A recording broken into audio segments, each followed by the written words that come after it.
we live at this unbelievable inflection point in human history. So, yeah. So, the proof is in the pudding.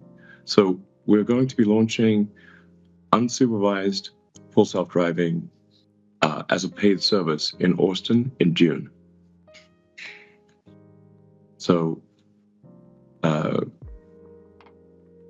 talked with the team. We feel confident in being able to do an initial launch of unsupervised, no one in the car, full self-driving in Austin in June. We already have Teslas operating autonomously, unsupervised full self-driving at our factory in Fremont, and we'll soon be doing that at our factory in Texas. So thousands of cars every day are driving with no one in them at our Fremont factory in California. They will soon be doing that in Austin and then elsewhere in the world at the rest of our factories, which is pretty cool.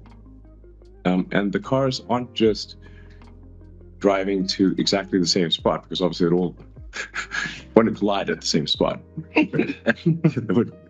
The cars are actually programmed with what lane they need to park into to be picked up for delivery.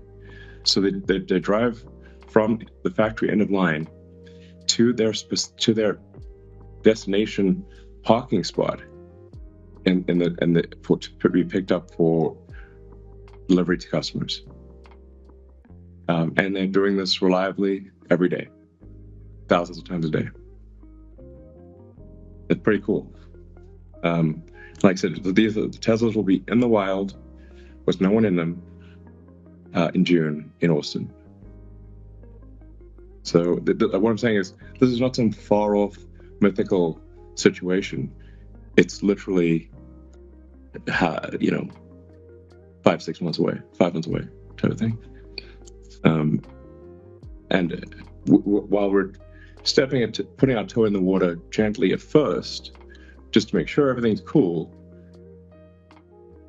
our solution is a generalized AI solution. It does not require high precision maps of a locality.